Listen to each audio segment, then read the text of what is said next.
자, 본격적인 얘기를 하는 것을 저는 좀 이렇게 좀 출발을 하고 싶습니다.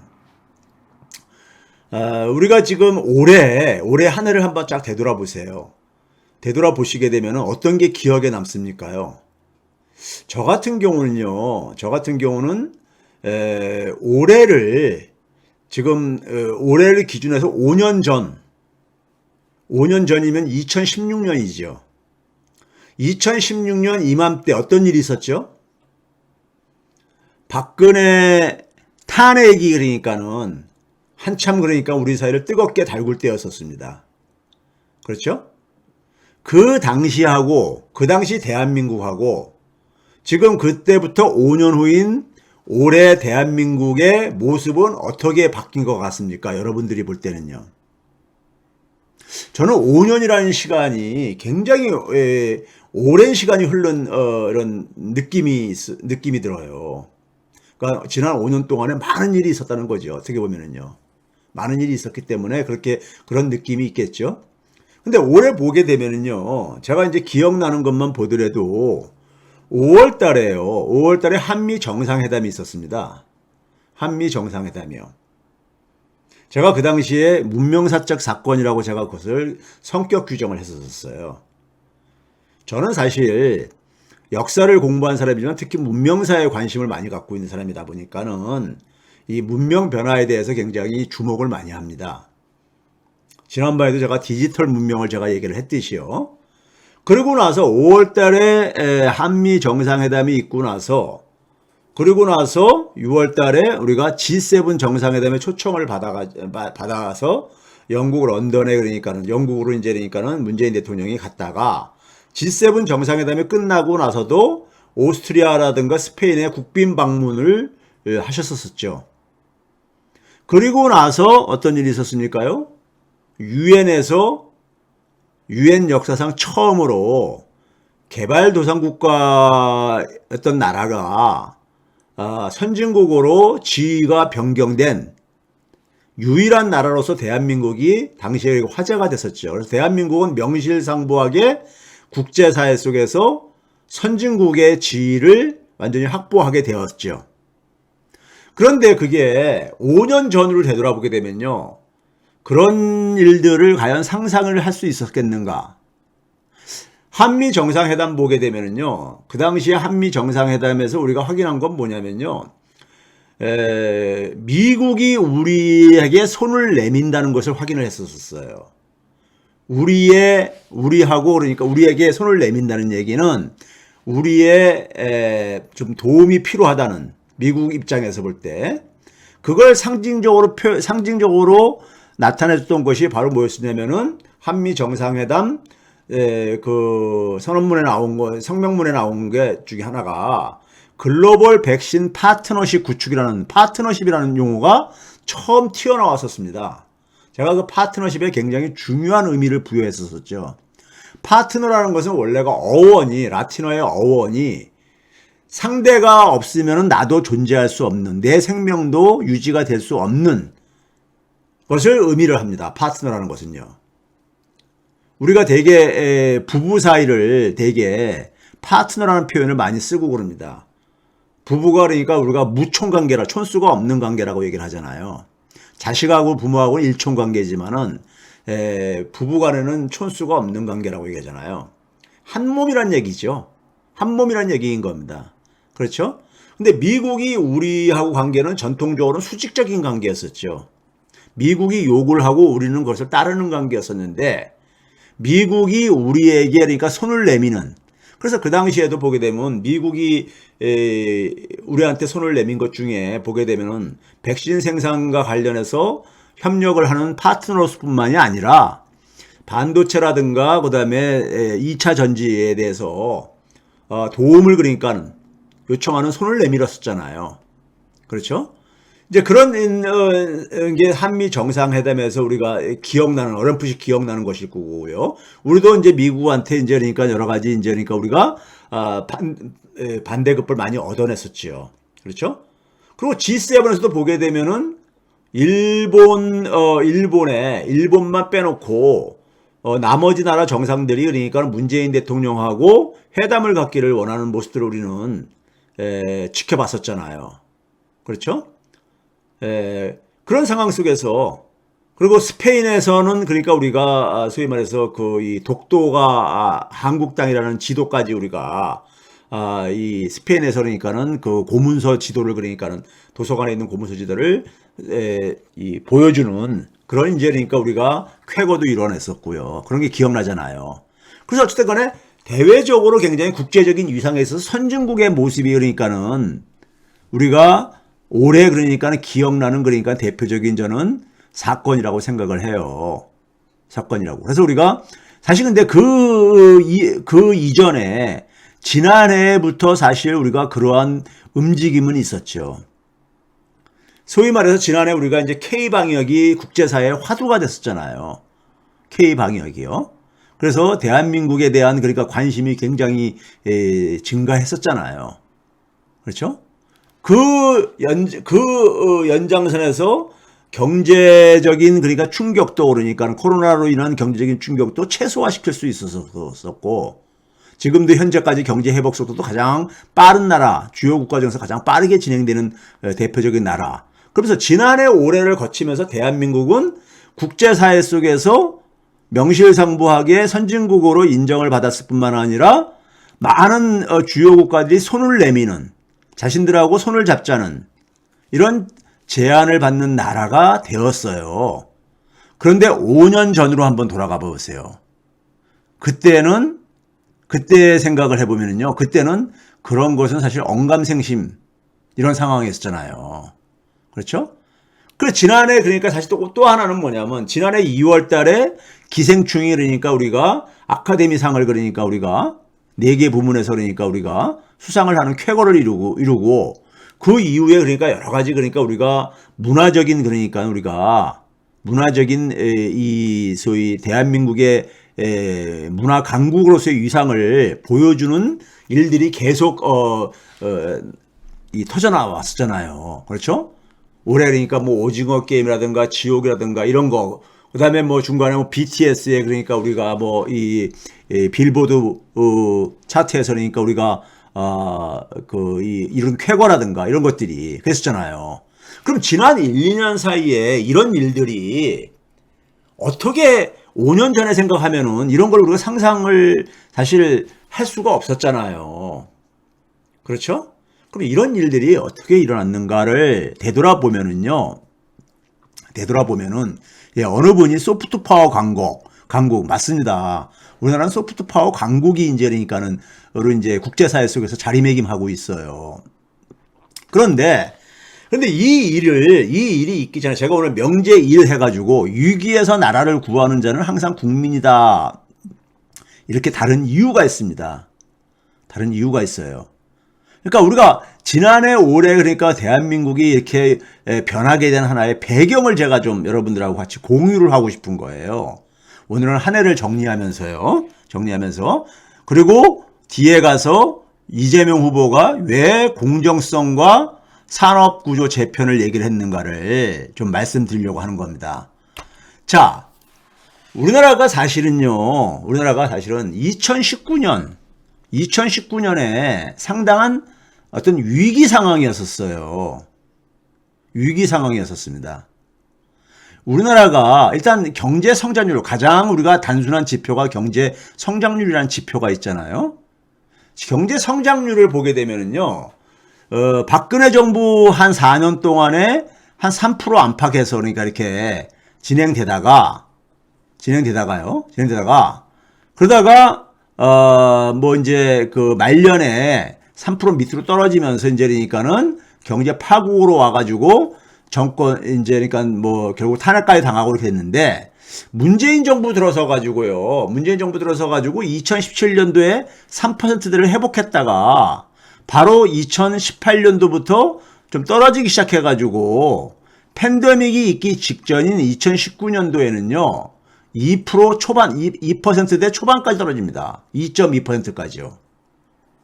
그러니까 2%가 붕괴되는 어떤 이러한 이제 우려까지 그러니까 우리가 나오는 이런 상황이었었어요. 근데 이게 이제 이렇게 된 이유가 있습니다.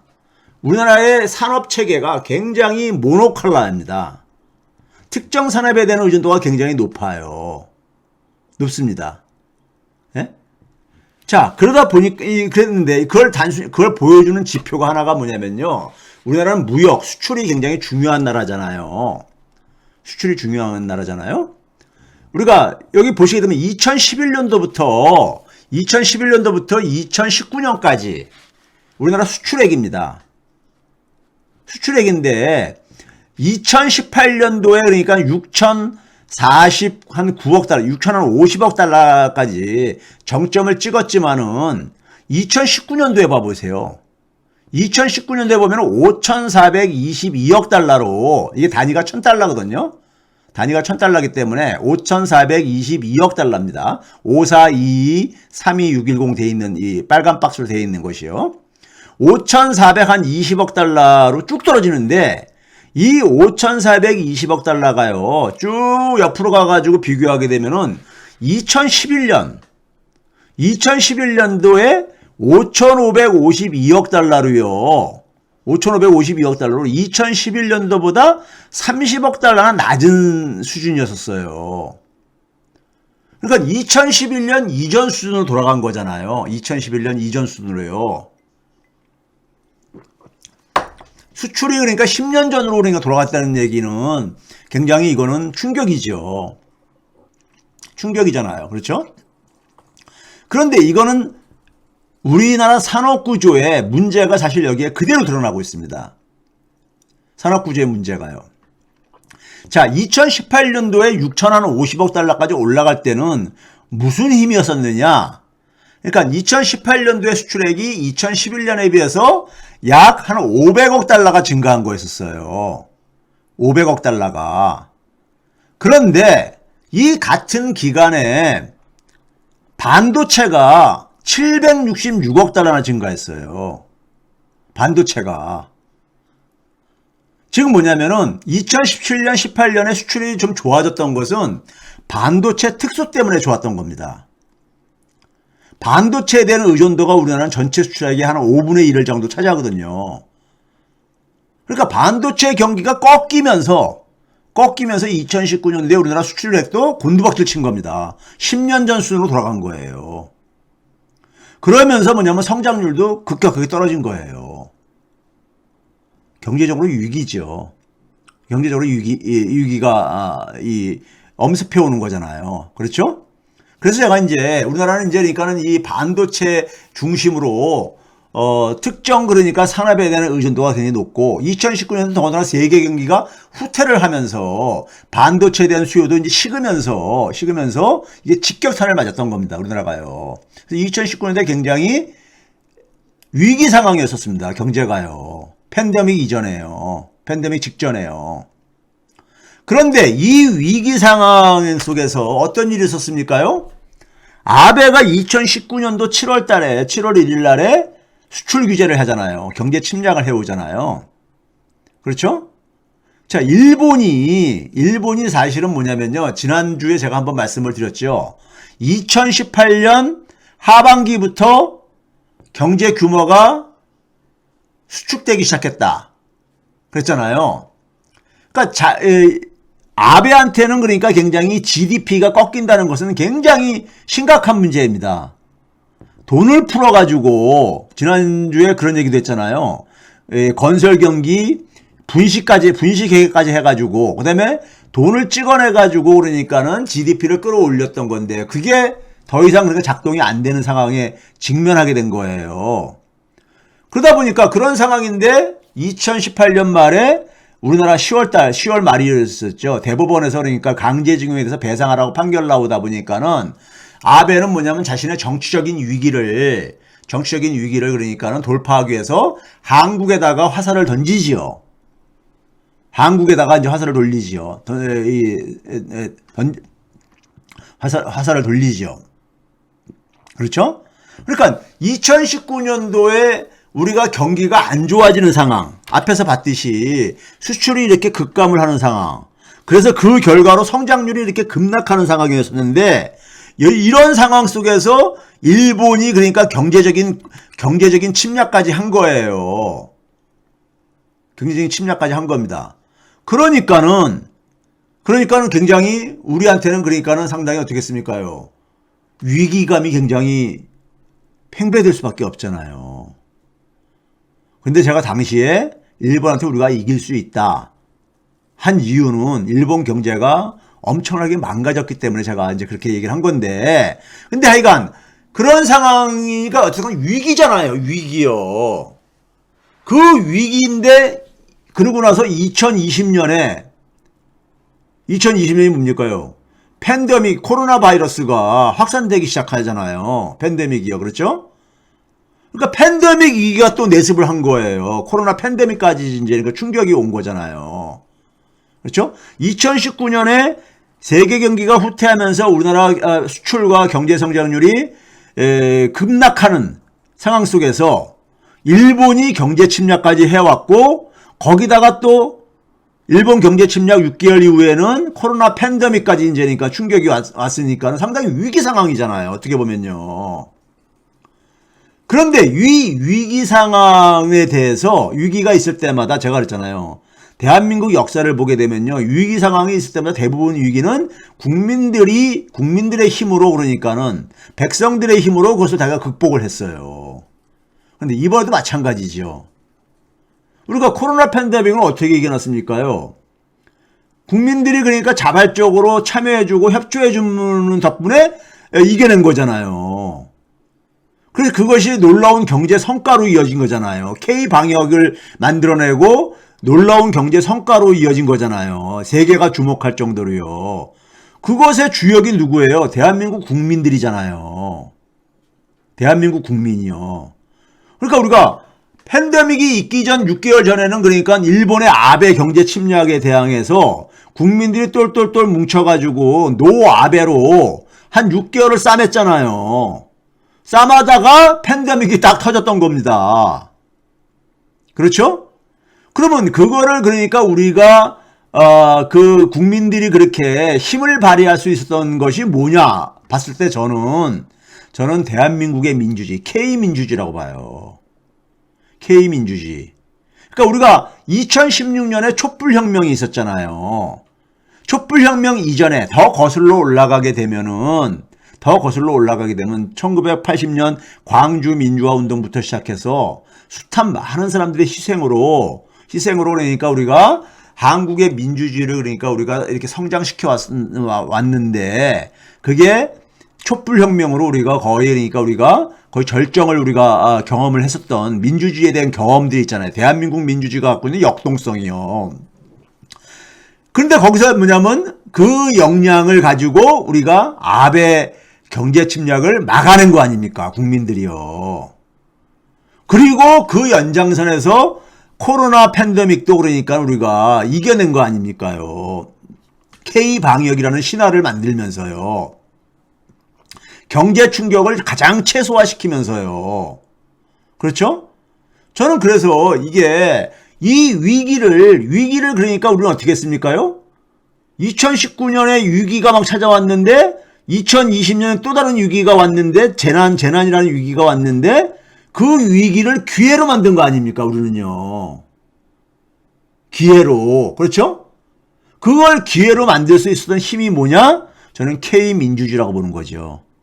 K민주주의요. 그리고 K문화가 가만히 보니까 그 속에서 이렇게 부상을 하는 모습을 우리는 목격을 한 거예요. 2020년 2월 달에 기생충이 그러니까 아카데미 4개 부문 석권을 하는 쾌거가 날라오잖아요. 민주주의하고 문화는 그러니까 뗄래야 뗄 수가 없습니다. 그러다 보니까 미국에서 얘기하는 게 소프트 파워를 주목을 하는 거예요. 한국은 소프트 파워 강국이다. 문화 강국이란 얘기죠. 문화 강국이요. 그렇죠? 그래서 위기를 기회로 만들면서 우리는 그 굉장히 위기 상황 속에서 오히려 그것을 선진국으로 도약하는 기회로 만든 거예요. 선진국으로 도약하는 기회. 그것이 2021년에 유엔에서 그러니까 선진국 지위를 우리가 변경된 하나의 배경이라 이겁니다. 배경이라 이거예요. 그러니까 대한민국 국민들이 참 대단한 국민들이에요. 위기에 강한, 위기를 기회로 만든 오히려 그러니까요. 그래가지고 5년 전하고 비교해보게 되면 5년 전만 하더라도요, 우리가 일본을 우리가 그러니까는 박근혜 정권 말기인 2016년만 하더라도 우리가 일본보다 그러니까 더 그러니까 우리가 낫다고 생각하는 사람이 누가 있었습니까요? 근데 지금은 일본 내부에서조차도 한국과 일본이 역전됐다는 얘기를 하고 있고, 혹은 이런 상황이고, 실제로 많은 경제 지표가 우리가 앞서고 있단 말이에요. 여러분, 일본이 지금 있잖아요. 어느 정도 상황이냐면요. 아까 앞에서 제가 일본 경제 지표 이렇게 보여줬잖아요. 그러면요. 이거 보세요. 2018년 3분기부터 GDP가 후퇴를 하는데, 올해도 계속해서 마이너스 행진을 하고 있고요. 3분기까지요. 일본이 지금 있잖아요. 전 세계가 지금 뭐냐면 인플레이션 공포가 엄습해 오고 있잖아요. 인플레이션 공포가요. 근데 일본만 인플레이션이 없어요. 그럼 일본은 그러면 뭐가 이 소위 공급망 교란, 원자재 값이라든가 이런 충격을 안 받냐? 받아요. 받는데 기업들이 그 원자재 가격 인상을 제품에다가 반영을 시킬 수가 없어요. 왜 그런지 아세요? 제품에 반영을 한다는 얘기는 제품 가격을 올려야 되는 거잖아요. 그러면 소비가 죽어요. 소비가 죽습니다. 그러다 보니까는 제품 가격을 인상을 못해요. 그럼 제품 가격 인상 못하면서 그걸 어떻게 그럼 해결하느냐? 임금을 그러니까는 억압을 하죠. 일본이 그래서 우리가 거의 한 30년 동안에 임금이 그러니까 오히려 하락해 왔어요. 임금이요. 그러다 보니까는 이제 이 제품 가격이 인상이 안 되니까 인플레이션이 안 생기는 거예요. 세계에서 지금 주요 국가 중 유일하게 지금 인플레이션이 안 생기는 나라예요. 일본이요. 오히려 디플레이션이 그러니까 오히려 걱정되는 나라. 그러니까 일본은 제품 가격을 인상할 수가 없어요. 왜? 소비가 죽어버릴까봐. 예? 소비가 죽어버릴까봐요. 예? 그러니까 일본은 그 나쁜 악순환 고리에 빠져 있는 거예요.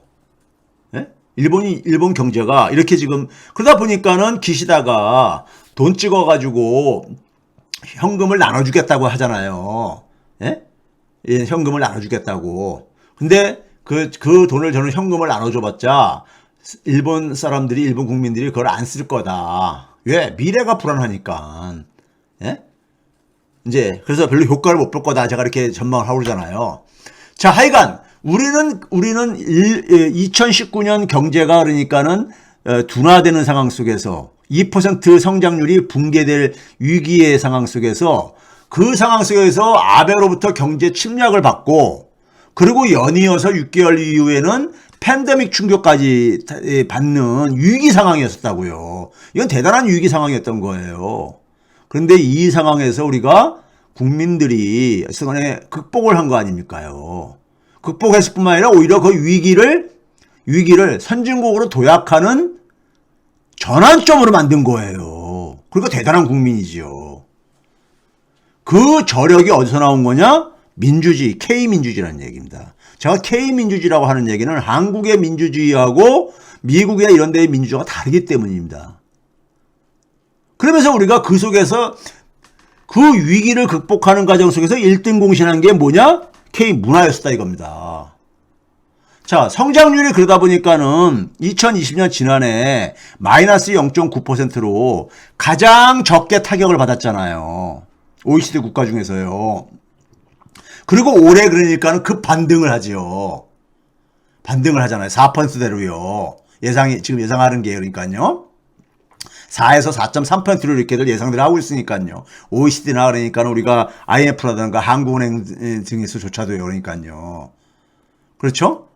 자, 그럼 이렇게 이 반등을 누가 만들었느냐? 자, 아까 수출을 보여줬잖아요. 수출을 봐보세요. 수출을 보시게 되면은 이게 지금 있잖아요. 수출을 보시게 되면 아까 2018년에 최고점을 찍었다 했잖아요. 6,050억 달러로요. 50억 달러 최고점을 찍었다 했잖아요. 올해 지금 6,400억 달러를 넘어설 걸로 예상되고 있습니다. 아직 12월 달께 아직 결산이 안 됐기 때문에. 예? 지금 11월 달까지 6,200억 달러가 넘어섰거든요. 그러니까 12월 달까지 그러니까 6,400억 달러가 넘었을 거라고 지금 이렇게 예상을 하고 있습니다. 예? 그러면은 자 봐보세요. 아니 12월 20일까지 6,200억 달러가 넘은 걸로 지금 나오고 있어요. 그런데 자 여기서 보시게 되면은 2018년보다도 한 400억 달러가 그러니까는 증가할 걸로 예상되고 있단 말이에요. 그런데 반도체가 굉장히 중요한 역할을 했었잖아요. 근데 반도체는 오히려 2018년 수준에 비해 가지고 11월 달까지 기준입니다. 27억 달러나 줄어들었어요, 오히려요.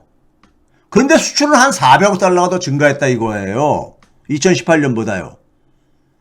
그러면 이거는 반도체가 만들어낸 게 아니잖아요. 반도체는 오히려 줄어들었잖아요.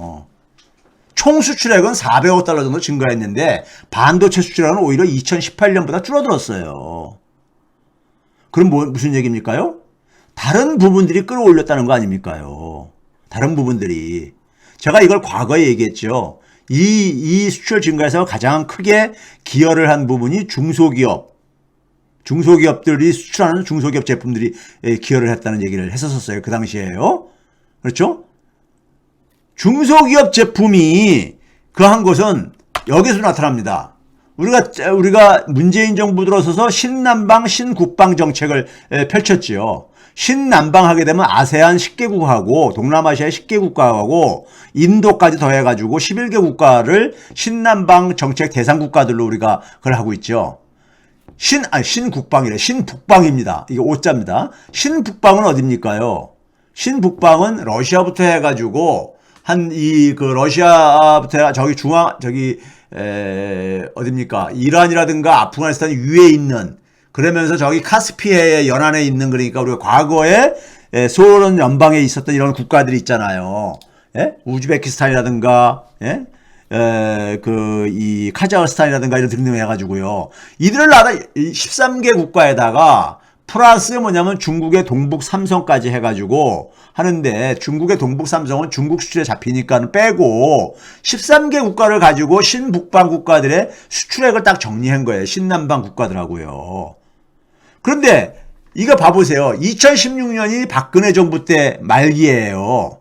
그때에 비해 가지고 올해 수출이 한 30% 증가를 할 걸로 지금 예상되고 있습니다. 30% 정도예요. 그리고 2018년 가장 수출액이 높았던 2018년 대비해서도 한 5% 증가할 걸로 예상되고 있어요. 그런데 신북방 같은 경우는요. 신북방 지역은 박근혜 정권 말기인 2016년에 비해서 87%나 증가를 하는 걸로 나타나고 있어요. 2018년 대비해서도 한 24%가 증가하는 걸로. 그러니까 신북방, 신남방이 수출 전체, 그러니까 전체 평균적인 것보다도 더 많이 증가했다는 점에서 분명히 신북방, 신남방 국가들이 수출 증가를 많이 기여를 했다는 것은 사실인 거잖아요. 그러면 이들 나라들의 수출 증가하고 수출이 그러니까 다변화되는 거잖아요. 우리들은 주로 보게 되면 중국, 미국, 유럽, 일본 뭐 이런 나라들 중심으로 이렇게 그랬었는데, 이런 나라들인데 좀 다변화되는 거잖아요. 다변화. 예? 다변화되는데 이들 나라에 되게 수출되는 제품들의 상당 부분이 뭐냐? 중소기업 제품들이에요.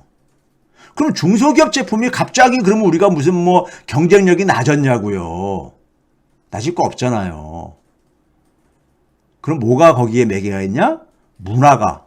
한국의 문화는요, 일본사에서도 그러니까 굉장히 관심이 높잖아요. 예? 문화에 대해서. 한국의 문화적인 위상이 크게 제고되면서, 그래서 그러다 보니까 해외 학자들이 소프트 파워 강국이라고 소프트 파워 강국으로 부상했다는 얘기를 하고 있는 거예요. 예? 한국을요. 그러면은 우리가 여기서 보다시피 우리가 그러니까 예를 들어서 2020년과 2021년도에 경제 성과를 만들어낸, OECD에서 최고의 경제 성과를 만들어내는 힘은 뭐였었냐? 문화였다 이겁니다. 문화요. 문화라는 게 우리가 확인되는 거잖아요. 그렇죠? 그것 때문에 결과적으로 보게 되면은 2019년도의 위기를 2019년까지는 우리가 어떤 위기였었습니까요? 반도체에 그러니까 과도하게 의존하는 산업 구조에서 우리가 위기를 맞았었는데 우리가 그러니까는 반도체에 대한 의존도를 줄이면서 그러니까는 새로운 출구를 지금 만들고 있는 거잖아요. 만드는데 그 힘이 바로 뭐냐? 문화라 이거예요. 문화 뒤에는 민주주의가 있고요. 예? 이게 그러니까 대한민국을 그러니까는 선진국으로 도약시킨 하나의 원동력이었다 이거고, 이거를 대한민국 K민주주의의 주역은 대한민국 국민, 촛불 시민들이잖아요. 예? 그렇죠? 그걸 제가 얘기하고 싶은 거고, 그러다 보니까는 지난해부터 대한민국이 세계 경제 규모 10위로 진입했잖아요. 10위로요. 미국, 중국, 일본, 독일, 영국, 그 다음에 우리가 인도, 프랑스, 프랑스, 인도 그렇게 나가고, 그 다음에 우리가 이제 하면서 캐나다, 이탈리아, 캐나다 이렇게 나간 다음에, 그리고 이제 대한민국으로 이렇게 10위로 그러니까요. 예? 이렇게 진입을 했다 이거예요. 근데 이게 2023년까지 10위가 유지될 걸로 IMF가 전망을 하고 있죠. 그러니까 명실상부하게 그러니까 세계 경제 규모로 보나 1인당 소득으로 보나 명실상부하게 경제력으로 볼 때는 선진국으로 인정을 안 할 수가 없게 돼버린 거예요. 안 할 수가 없게 돼버린 겁니다. 자, 그러면은 이제 우리가 그런데 우리가 다른 한편을 보게 되면은 다른 한편을 보면 어떠냐? 자, 우리가 최근 1년 동안에 그러니까 우리가 소득을 팬데믹이 있기 전인 2019년도에 소득하고 비교를 해보게 되면요. 나라 전체의 소득은 103조 정도 증가했어요. 그러니까 많이 회복이 된 거죠. 103조 정도 증가했어요. 그런데 업종별로 보게 되면은 차이가 심해요. 제조업이나 금융업 같은 경우는 26조, 15조 정도 증가한 반면에 문화 분야 아니면 스포츠라든가 이런 대면 서비스 하는 분야들은 여전히 그러니까 지금 2019년도 수준에서 그러니까 우리가 회복이 안 되어지고 있어요. 도매, 소매, 숙박, 음식업 같은 자영업종도 마찬가지고요. 제조업은 왜 이렇게 회복이 잘 되고 있느냐? 바로 수출의 덕이죠. 수출이 잘 되고 있다 보니까 기업들 투자도 그러니까 크게 증가하고 있어요. 그런데 가계 소비는 아직 회복이 안 됐어요. 2019년 수준을요. 즉 양극화가 진행되고 있다는 얘기죠. 그러다 보니까는 일자리도 마찬가지입니다. 일자리도 정규직 같은 경우는 대기업 정규직, 그다음에 공기업 정규직, 공무원 정규직이라든가 이런 데는 타격 없잖아요. 월급이 꼬박꼬박 다 나오니까요. 반면에 자영업자라든가 자영업자 한 13만 명 여전히 그러니까 회복이 안 되어지고 있습니다. 임시직, 일용직, 일자리 같은 경우 한 23만 개가 여전히 그러니까 또 회복이 안 되어지고 있어요. 예? 이들이 주로 이제 많이 관련되어 있는 분들이 30대, 40대 일자리가 아직도 회복이 덜 되고 있고요. 예? 그러니까 양극화가 진행되고 있다 이거예요. 문제는 뭐냐면은 대한민국이 국가 차원 속에서는 선진국이라는 소리를 들을 만큼 충분히 그러니까 굉장히 강국이 되었는데 그걸 만든 주역이 누구냐? 대한민국 국민이라 이거예요. 근데 대한민국 국민들을 보게 되면은 여전히 그늘 속에서 고통을 받는 국민들이 여전히 많다 이거예요. 예? 이거는 공정한 게 아니죠. 그렇죠? 이건 공정한 게 아닌 거예요. 국가는 그러니까는 국가를 위해서 그렇게 대한민국 국민들이 헌신을 한 거잖아요. 헌신한 결과잖아요. 이건 경제 정책의 결과가 아니에요. 경제 정책의 결과가 아닙니다. 이건 대한민국 국민들의 헌신의 결과인 거예요. 예? 그러면 대한민국 국민들이 이렇게 헌신을 해가지고 국가 경제를 반듯하게 선진국 반열에 올려놨으면은 거기에 대한 보상도 해줘야 되는 거잖아요. 그런데 거기에서 소외되는 사람들이 소외되는 사람들이 특히 경제적인 취약계층들을 중심으로 소외를 받고 있는 거예요. 이게 대한민국의 과제일 수밖에 없는 거죠. 그래서 우리가 뭐냐면 소득 분배가 문재인 정부 들어서 조금 개선은 됐습니다. 진위계수라는 게 있죠. 0에서 1 사이의 값을 갖는 거예요. 1에 가까울수록 불평등한 거. 그러니까 값이 낮을수록 그러니까 소득 분배가 개선되는 거예요. 개선이 좀 됐어요. 문재인 정부 들어서. 소득 5분위 배율. 상위 20% 소득을 하위 20% 소득으로 나누는 값이죠. 이게 몇 배가 되느냐. 하위 20% 소득에 상위 20% 소득이 몇 배가 되냐. 이것도 줄어들었으니까 수치가 좀 개선이 됐습니다. 개선이 됐는데 여전히 그러니까는 갈 길이 멀다 이거예요. 예? 여전히 갈 길이 멀어요. 국제사회하고 비교를 해보면요. 그럼 우리가 이 소득 분배 개선을 하려면은 불로소득 차단해야 됩니다. 예? 부동산 가격 많이 올라가가지고 많이 고통들 당했잖아요. 그리고 뭐냐면 좋은 일자리를 많이 만들어야 되는 거예요. 그래서 이재명 후보가 기회 총량을 확대하는, 예? 기회 총량을 확대한다는 얘기는 성장률을 높인다는 얘기고, 성장률을 높여서 좋은 일자리를 그러니까는 만드는 것이 중요하다고 이제 하는 것이고, 그것이 산업 재편과 관련되어지는 거죠. 산업 재편과. 그러니까 불로소득 차단이라는 게 바로 뭐예요? 공정의 문제인 거고, 기회 총량 확대가 바로 뭐냐면은 산업 재편, 산업 구조 개편, 이거와 관련된 것을 3%에서 얘기한 거죠. 이재명 후보가요. 정확하게 진단하고 있는 거예요. 과제를요. 예? 자, 거기다가 또 하나는 뭡니까요? 이게 어저께 12월 28일이면 어저께잖아요. 어저께만 해도 4명의 노동자가 사망을 했습니다. 인천광역시에서 그러니까는, 예? 떨어져 가지고 그러니까는 한 분 사망을 했고요. 경기도 시흥시에서도 그러니까는, 예? 코일과 거치대 사이에 끼어서 사망하는 이런 사건이 일어났었고, 대전에서도 사망 사건이 있었고, 경기도 시흥시에서는 그러니까 경기도 시흥시에서는 2건이나 난 것 같아요. 아이간요. 그래서 4분이나 노동자가 사망했어요. 이거는 사실 참 부끄러운 모습이잖아요. 부끄러운 모습이잖아요. 그렇죠?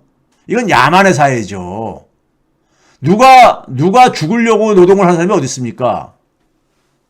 예? 죽으려고 노동하는 사람이 어디 있냐고요. 이거는 우리가 그러니까는 이거를 해결 못하면은 우리나라는 제대로 된 선진국이라고 할 수가 없는 거죠. 그렇죠?